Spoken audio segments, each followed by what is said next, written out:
Hello, and thanks for coming to view this workshop with Nature as Teacher. My name is Leoncia Cruz, and I am the Environmental Education Specialist at Nature as Teacher.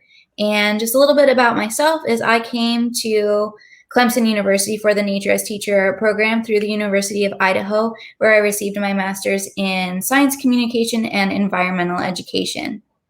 Today, I have this presentation for you to learn about the resources that we have with the Nature as Teacher program. I have a little 5-minute video that shows the background of the Nature as Teacher program and our nature preserve. And then the last half of the presentation is about getting introduced to experiential learning and learning a really great experiential learning prompt to start you out utilizing experiential learning at home. So I'll go ahead and start with our 5-minute video introducing the Nature as Teacher Preserve.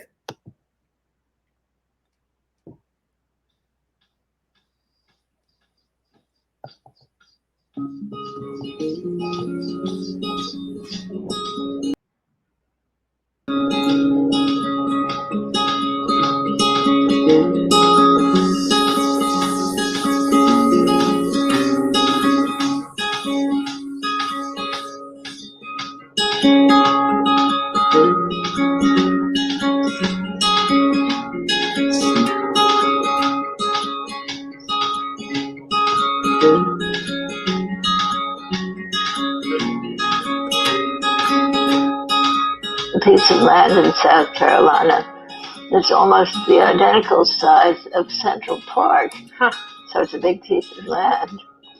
And it has a wonderful topography that goes from sandhill up here to alluvial soil to the river.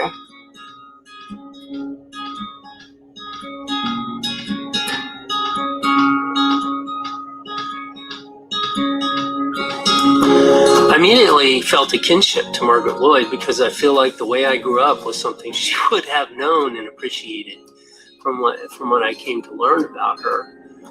But my first approach was to learn as much as possible about her and the area, and of course we did that through our students who studied not just hardscramble, but studied Margaret Lloyd and her life, tried to give us a compass or a guide to developing programs there.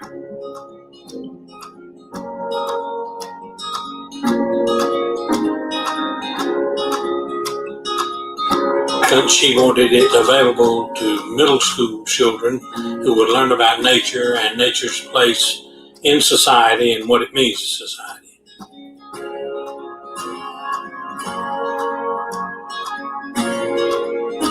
I feel like we are finally at a point where we can do now the simple things that Margaret wanted to have happen, which is children visit her land.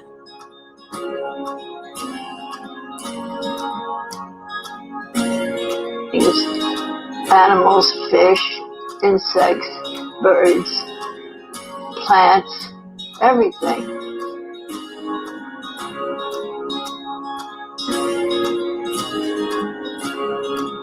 Nature can teach you lots of things. Nature can teach you to enjoy your outdoor environment that you're immersed in. It can teach you to appreciate the species that you live amongst.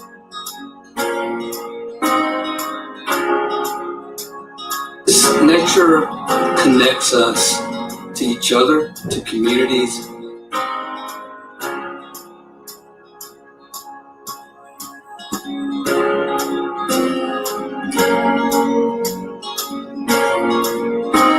We really do have the amazing opportunity with all of these varying habitats at Hardscramble to implement really relevant and engaging outdoor curriculum. But really, all kids need to be engaged and learn from the environment is the space and the opportunity to do so.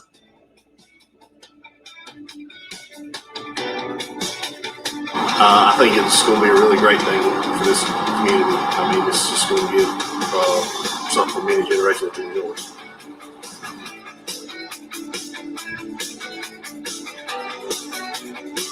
To help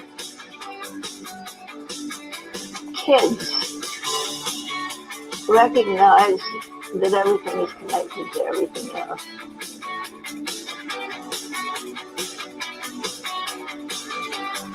it gives us a sense of where we belong on the planet and how we are treated.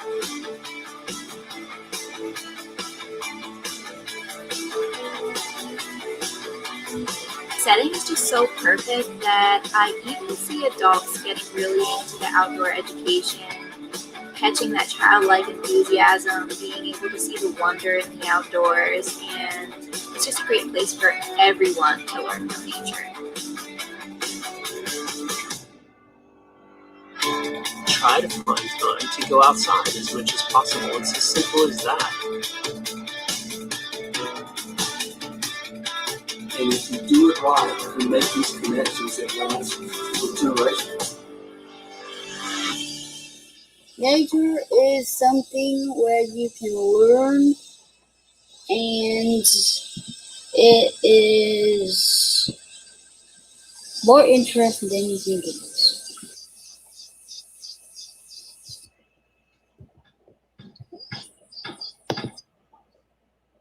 So that is our little introductory video on the Nature as Teacher Preserve. It was donated by Margaret H. Lloyd, and it is about 800 acres along the Wateree River in Camden. We are currently in development of this preserve so that we can host community groups and field trip groups. We are actually constructing a restroom facility at this very moment. It should be completed by the end of summer so that in fall, we can go ahead and host all of our programs at this nature preserve. As for now, I usually do outreach programs at the Camden City Parks or meet people where they are already programming. So we learned a little bit about Margaret Lloyd, and part of my job when I first arrived at Nature as Teacher was to study with the students her philosophy and what she wanted from her donation. So from those studies, we came up with a mission, and our mission is to provide outdoor education experiences for all ages by facilitating and supporting nature-focused programs and practices. So the important part of this mission statement is facilitating and supporting. So of course, facilitating using our curriculum and our programs to help get people connected to nature, but also supporting other organizations. So if you have a yoga group, a book group, a homeschool group, or any other kind of group that would like to utilize our nature preserve for getting connected to nature by doing yoga outside or whatever it is that you do outside, we also are here to support that. And then we support our mission with 3 specific goals. The first is to provide connections, of course, with nature and also with community. So a lot of our programs have strong community themes throughout, lots of teamwork and team building exercises. The second goal is to practice stewardship, of course, of nature and of community, but also of ourselves. So always thinking back to Maslow's pyramid of needs, making sure that all of our students are comfortable, they feel safe outside, they're eating yummy food to fuel their bodies, and they're also working on that emotional stewardship to help them really have a holistic approach to that stewardship piece. Our last goal is to promote respect. And for us, that means leading with compassion and reverence for nature and people, and then having intentional inclusion to make sure that our programs and our preserve is accessible to everybody. If you're really interested in learning about how all of these goals are integrated and really sewn into all of our programs and what that looks like, you can go to this document and see our instructional practices for how this philosophy carries through to our programs. So how do we use nature as a teacher? How can we practice skills while outside? So we're always learning academics and scholastics while at a Nature as Teacher program. And sometimes this looks like practicing or reinforcing hard skills like your math and science, your reading and your writing. It's really important to remember that although outdoor education lends itself to science exploration, that we're not limited to science. We can also explore language arts. We can also explore the creative arts through our outdoor lens. So we might explore poetry while outside and have a whole poetry day where we're using nature to inspire our poetry and learning about all the different aspects of constructing a poem, for example. Learning soft skills. So these are the things that are kind of happening in the background as we're learning our hard skills. So nature is the perfect place for action and consequence. We also do a lot of teamwork. and inspire our students to think creatively. And nature, of course, lends itself to sensory exploration. This last box is probably the most unique experience that you can have at a Nature is Teacher Preserve, or the most unique part of experiential learning. And that is that inherently it is interdisciplinary. So if you look at those first two bullet points there, ecology and archaeology are both studies that are interdisciplinary. When we're studying ecology and archaeology, we're studying math, and we're also using our creative soft skills, but we're also, practicing our reading and writing when we're taking down data. Probably the most important part of this whole presentation is that students really get something out of exploring nature and using that experiential learning, and that's contextualization. I'm sure we've all had that experience where we're sitting down with a student and they are saying to you, when am I ever going to use this in real life? When am I ever going to need to calculate how many watermelons that guy is selling in real life? And nature gives that perfect platform. So for example, when we're learning in algebra and geometry, SOHCAHTOA, it's really hard to understand when we would ever need to calculate triangles in real life. But we have the really cool tree triangle tool at the Nature is Teacher Preserve, and that helps us calculate using SOHCAHTOA and triangles, how tall a tree is. And we can't measure these trees. Sometimes they're 60 or 80 feet tall. So now we're using these hard skills, these hard math skills and we're giving it context, and we're calculating how tall that tree is. And why are we calculating how tall that tree is? So that we can learn maybe how much oxygen it's providing for the environment, or we can learn how much money a forester would make for turning it into paper versus lumber. So we're starting to integrate, some career themes here and really seeing the context of these basic hard skills while all along practicing those soft skills. If you want to get a lesson example of how we have these interdisciplinary themes, here's a lesson example you can explore. It explores tree cookies, so those slices of trees and how we can use it for counting, how we can use it for estimations, how we can use it for practicing how to create a narrative, so some language arts, and then also some tree anatomy we're learning all along. So right there is a good link to a lesson example. So how do we get all of these programs out to the public? How can you get a Nature is Teacher program? So we do it one of two ways: by community engagement, so our outreach programs.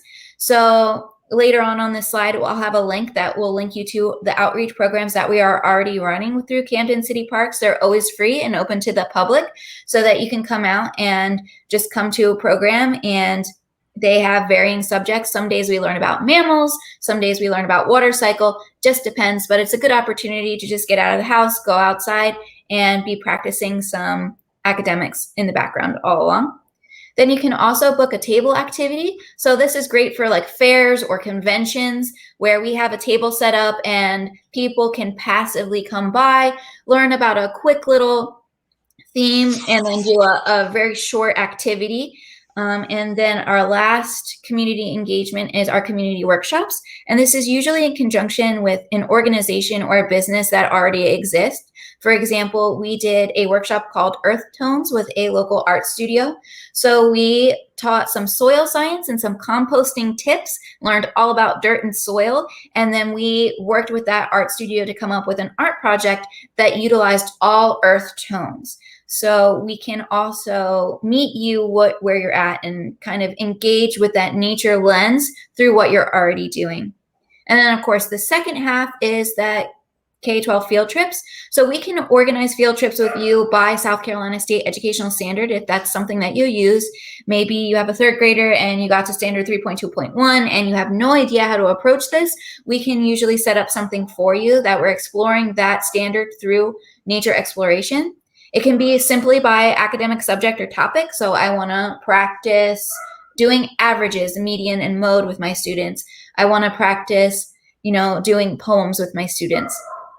And then the last is the experiential inquiry. And so that's more of setting up a scientific method or creative inquiry with your students and kind of giving them a very loose framework and loose instruction and letting them design and execute their own inquiry themselves at the nature preserve or Camden City Park. So if you're interested in learning more about our current outreach programs, here's a great link for you. If you want to learn more about our community programs in general and how you can go ahead and book that, there's another great link. And then the last link on this page is to help you set up some K-12 field trips or learn about how we approach the curriculum for our K-12 field trips. Can you go over what those things cost? So as of now, since we are not at the Nature Preserve, all of this you can utilize for free. And then as we transition to the Nature Preserve, we're still in the process of calculating about how much everything would cost. But it's looking like it's going to be about $5 a head or somewhere in that range. So if you have, yep. So here are just some other ways you can utilize our outdoor education resources. One is by utilizing our lesson guides. And again, you can ask for this by skill, by ability level, subject or topic, state standard, or just use our resources as a directory. And so what this looks like is you reach out to me, you say, hey, I really want a lesson about tree anatomy, and I email you that lesson and you utilize it on your own in your homeschool or in your educational place yourself. Then we offer some co-facilitation where either you can ask for an education aide to go out with you in your local park or wherever you're doing your learning to help you through the guide or to coach you beforehand on how to facilitate that lesson guide, or lend you some tools. So sometimes, especially with things like soil science, there's some pretty intricate tools that we already have and don't mind lending out to educators who want to use them for just a day or a couple days. And then the last thing there is the curriculum development assistance. So if you have an outdoor space like a park that you already use with your homeschool group or with your yoga group or whatever group you have, and you really want to come up with your own tailored outdoor curriculum that focuses on that spot or exploring and exploiting the resources that that spot has through academia, that's something that I can help you develop.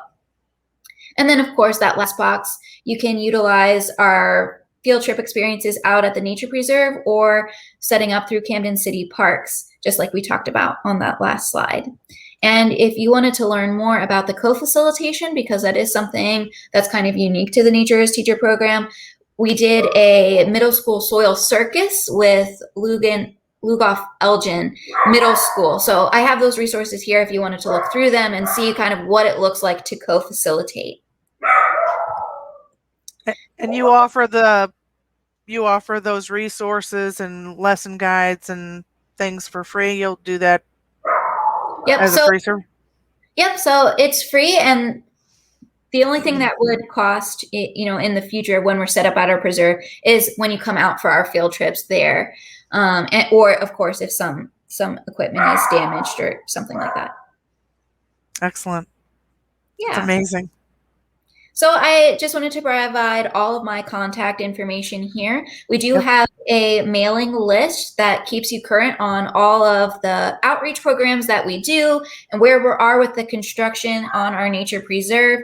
So if you want to get signed up for that mailing list, you can just go ahead and send me an email asking to be put on our Nature News mailing list. Excellent. So the next part of our presentation deals with introductory to experiential learning. So what is experiential learning and experiential education? So we've all worked with learning cycles before, and a lot of learning cycles are very similar. And when we see our experiential learning cycle, it's probably similar to something that you've seen before. But the unique part about experiential education is that it encourages exploration. So instead of being sage on the stage and me as the facilitator kind of regurgitating all of this information to the student, I'm giving them ample opportunity to explore that topic on their own. And of course, that exploration encourages abstract thinking and problem solving. And of course, that contextualization that we were talking about before, that application to life. And it kind of gives students that ownership of what they're learning because they have the opportunity to explore. They have the opportunity to think through things and see how it's applied to their life in real time. And then, of course, our experiential education cycle also allows ample time for observation and reflection. And so that piece is important because it's kind of two ends of the same circle. Instead of thinking about things linearly, especially when we're thinking about scientific method, we think about things in a circle. So when we're observing, we go through a whole cycle and we end on reflection. And often that reflection will lead us back to a new observation and start that cycle all over again. So we're just constantly being encouraged to explore whatever topic it is we're going through. And so a great prompt to get you started on your experiential learning or your experiential education journey is called I Notice, I Wonder, It Reminds Me Of. Oh, I also have this great link here in case you want to learn more about the pedagogy of experiential education. So this is that cycle that I was speaking of. We usually start with our invitation, right? You get that hook, you get the students interested, you give them ample time to explore themselves. Concept invention is when they're starting to connect all the dots and they're starting to really get at the meat of what it is we're trying to learn that day. The application or the opportunity to go ahead and test their knowledge.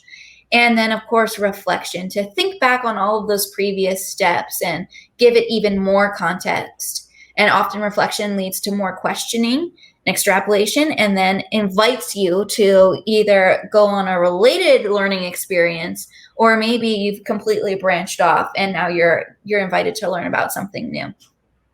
Again, a great way that we prompt this whole learning cycle is with I Notice, I Wonder, It Reminds Me Of. And I have a little video of a facilitator going through this, and I have it broken down so that we can really see what the facilitator does to prompt the students to notice, to wonder, and to think of something it reminds them of.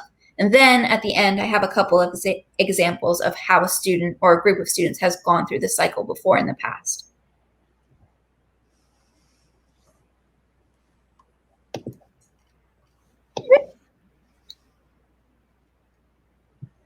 Detective. His name is Sherlock Holmes. So he's in all these books and he's like a really, really good observer, really, really famous. And he has a quote and it goes, I see no more than you, but I have trained myself to notice what I see. Well, guess what? Observation, being a good observer, that's a skill you can learn. And it's not hard to learn. In fact, we're going to learn how to be better observers and how to notice things other people don't right now. You guys ready? Yeah. Okay.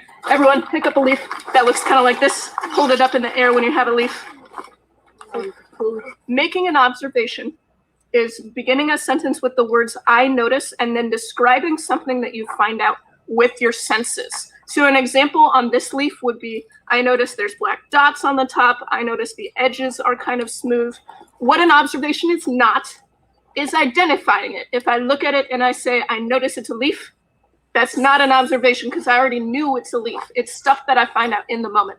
It's also not my opinion about the leaf. Like I don't want to say, I notice it's gross because that's how I feel about it. It's not something that the leaf actually is. When I say go, you're only going to have 1 minute to notice or observe as much about your leaf as you can. I see that Nathan over there is using his hand lens. If you run out of stuff to notice, try using your hand lens, try changing your perspective, flipping the leaf around. And here's the catch. You want to say all of this out loud because it'll help you remember it more. And it has a little black dots on it. Like you said, it's really curved and curved around the edges. What I heard. I noticed that about half of the leaf is black and brown. If you have an I notice or an observation you want to share with the group, raise your hand. Yeah, I noticed that it's a really old leaf because it's turning brown. Okay, it's turning brown. That's your observation, and that makes you think that it's old. Yeah, okay, cool. Anyone have a different observation? Yeah, or no?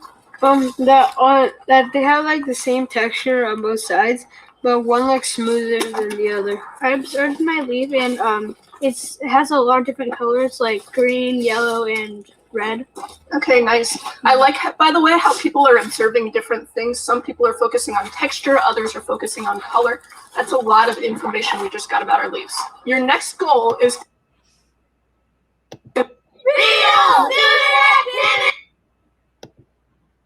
Okay, so that facilitator started out with her invitation, and we can, as we go through this learning cycle, those yellow arrows are what the facilitator is providing, and the blue bubbles is what we're hoping that the student is doing, what we're encouraging the student to do. So the facilitator started out talking about Sherlock Holmes. That was her hook, her invitation, and she's encouraging the students to observe. In this case, she's choosing a leaf around, whatever was around her, and she gave that prompt. She said specifically a leaf. And as you do this more with your students, and as your students get more comfortable thinking like this, you can simply arrive to a new area and say, go find something that catches your interest. Go find something that you notice, something that sticks out to you. You don't have to give them the prompt of a leaf. In the beginning, of course, it's always great to give more structure and say, okay, first we're going to observe this leaf.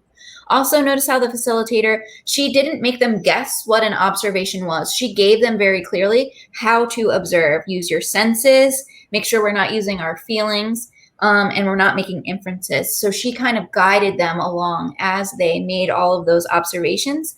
And she started with that prompt, I notice. So what is it that you notice about your leaf? What is it that you notice about the backyard? Or remember, we're thinking interdisciplinary. So if your student is going through reading a paragraph about the French and Indian War, you can even say to them, what did you notice about that paragraph? Is there anything that stuck out to you about that paragraph? One sentence that kind of that jumped out to you, that made you think a little bit more. So in this case, of course, we're learning about nature, but you can apply this really to any subject. And the more you do it with your student, the more that they'll actually begin to do it on their own without being prompted. So in the next part of the video, the facilitator is going to lead the students through the exploration. So she's going to encourage them to question about that leaf. So she's going to use the prompt, I wonder. So what do you wonder about this leaf? And usually students wonder where the leaf came from or why it's brown. And then she will move through to the, it reminds me of.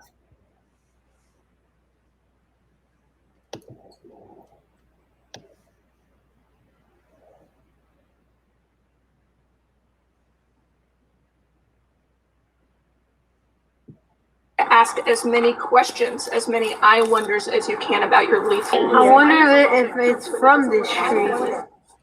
Check out your leaf and think about what it reminds you of. Now, this could be an experience that reminds you of, like the time that you found a bunch of leaves at your grandmother's house and put them in a giant pile and jumped into them.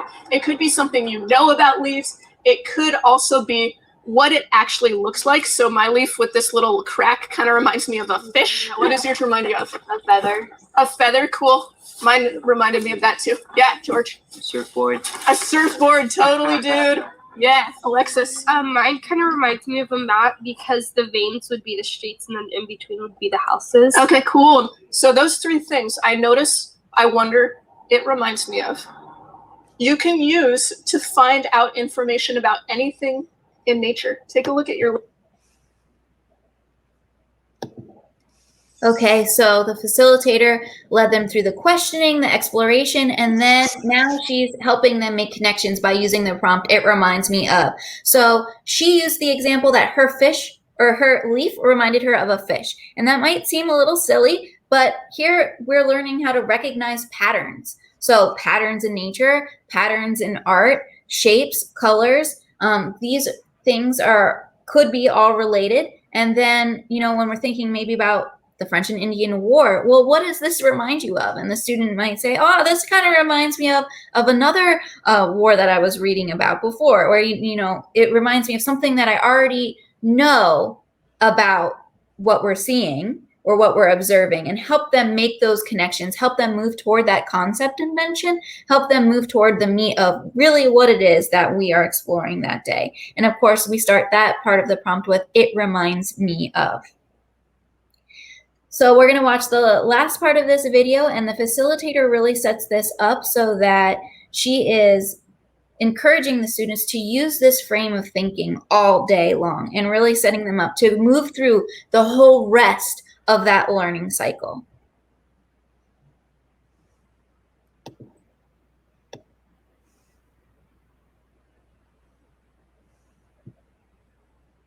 In nature, take a look at your leaf. Okay, we found out a lot about these leaves, huh? Yeah. Okay, now look at how many leaves are on the forest floor. Okay, now look around at all the stuff that's not leaves that we haven't explored yet. Yeah, okay. Now look at me. There's a lot going on. And if we go into the world as good observers and with the mindset that anything can be interesting or cool, there's no end to the amount of stuff that we can discover. I'm gonna give you some free exploration time. Again, just make sure that you use your hand lens as a tool. Make sure you're saying your I notices, I wonders, it reminds me of. You can be by yourself. You can be with a buddy. And you can also be in like a team of 3 or 4. Go find cool stuff. This one has like a whitish right here from somewhere. Yeah, because of like small Some white arrows and stripes. stuff. This is more rugged. It's been like on the ground and stuff. It also has more of a red texture to it. Yeah, it's been like hitting the ground more. What do you think about the leaf? Looks burnt. Yeah, it kind of does. It looks really worn out. And the back seems dirty. The back And it's like really crumbly. Yeah, it's like. Oops. Oh, look at this. It's like red here in the stem, and then it gets Big black. stem, yeah. It's cool. What does it remind you of? Charcoal. It reminds me of a cow. It's like bumpy. It's like bumpy. Yeah, it's like bumpy, and this is softer. I wonder where his family is. I wonder how high he can jump. He's really camouflaged. Where'd he go? Oh, jeez, get him! I heard a lot of great conversations about cool stuff you guys observed, and we're gonna get to head down the trail in a minute. We're gonna do a lot more exploring like this all day. We're gonna be trying to find out as much about this forest as we can, focusing on a couple different things at different points. Right now, Joe, just think for a second about what it was like to go out and observe stuff. Was it fun? Was it interesting? Did anything surprise you? Talk to someone next to you about what it was like exploring. Okay, so that facilitator again was encouraging those students to run through the whole learning cycle, and she uses the words in the yellow arrow, and that's how she is dividing up her lesson plan. And then she's hoping that those students are encouraged to do those things in those blue bubbles. And she also makes sure that all of the kids feel comfortable and feel ready to go ahead and explore. She also gives them ownership by letting them explore whatever it is that they want. So I wanted to give a couple examples about how this has worked out for me in the past. So my first example is we had summer camp kids, and we did the I Notice, I Wonder, It Reminds Me of prompt with them a lot. And so they eventually got to the point again where they were doing it themselves. And so we hiked around and got to a new place, and the students started to notice. They started to notice that there were a lot of mushrooms, and they also noticed that it was kind of smelly. It kind of smelled damp and kind of musky to them. So they started to question, is it the mushrooms that are smelling? Is it the logs that they're on that are smelling?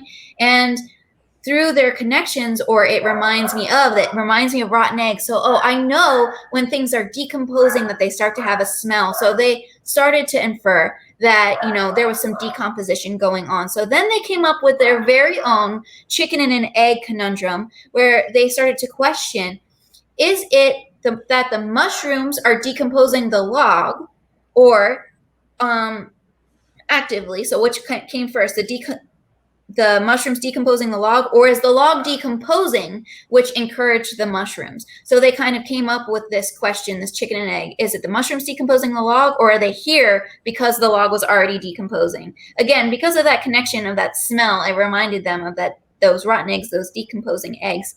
And so they started to go through the rest of the learning cycle. They planned an experiment. They said, well, we can test this out. We can try to figure out, is it the mushrooms that are kind of creating this smell or this decomposition, or is the decomposition already there and that's what the mushrooms like? So they went around the whole area and they surveyed all of the decomposing logs to see what they smelled like and if they had mushrooms on them. So they went ahead, they planned their experiment to see if they could answer their own questions. They applied their experiment, and then later in the day they were reflecting. And that's where the really interesting stuff started to happen, because they had this huge disagreement on, which logs were actually smelly, or which logs were smelly enough to be considered smelly if for their purposes. So now we're having this argument, or really discussion, about perception of smell. So again, this reflection invited them now to start exploring sensory perception. And these are 4th and 5th graders. And, this is pretty advanced stuff, where they're realizing that everyone's sense of smell or opinions on smell is different. And we kind of need a way to quantify or categorize this. And that's some true science thinking right there, all because they noticed that these mushrooms reminded them of rotten eggs. So again, we've gone through this whole learning cycle, and we got down to perception of smell from mushrooms. So it's really great to see students be so enthusiastic about learning, to lead their own learning and have ownership over learning. I have one more example to share with you. So this was the same summer camp, and we had a lake beach. And one day we were walking down the lake beach. And again, I am not prompting at this time, but the students, of course, noticed that there was a lot of trash, a lot of plastic bottles washing up on that lake beach. And they started to wonder if there was anything that they could do about it, or wonder if there was anything useful that they could do with this trash. So we got some trash bags, and these trash bags happened to be like translucent and green. And as we're like getting more and more trash, they're all piled up like a mountain. And one of the students said, "Hey, this reminds me of a statue. It kind of reminds me of the Statue of Liberty because it was green." And so then they started talking about how they have seen trash before made into sculptures. And they were like, "I wonder if we could make our own trash sculpture." And so they went through the whole process of planning their trash sculpture. They identified that it would be a lot easier on them if they just picked one type of trash, maybe bottle caps. And they're all along practicing some really important skills. So this pushed them to sort the bottle caps by color and by size, by material. And then go ahead and create a bottle cap work of art. And so a piece of art, of course, is a statement piece of reflection and of sharing in and of itself. So this is an example where the I notice, I wonder, it reminds me of led us through a more creative process than a scientific process. But the results are always really impressive to me, how the students have so much fun taking ownership over what it is that they're learning and doing. And again, all along, they're practicing so many skills that you don't necessarily need to talk to them about, like sorting, or, how are we going to bind this, and where are we going to bind this to, and what shape do we want to make, and why. So there's a lot of interdisciplinary thinking going on with these projects. So that is the last example that I have for you. And I have this wonderful PDF guide for I Notice, I Wonder, It Reminds Me Of. It's super thorough and gives you lots of extra tips and lots of information. And if you like I Notice, I Wonder, It Reminds Me Of, that prompt was actually designed by a curriculum called Beatles. So if you like it, you might like some other things by Beatles. And there's a whole website full of resources there, beatlesproject.org. And if you have any last questions about the Nature Preserve, or I Notice, I Wonder, or utilizing our resources, please don't hesitate to contact me. I would love to help you through your experiential learning and your nature exploration. Yeah, I really appreciate all these examples that you've given us and walking us through it.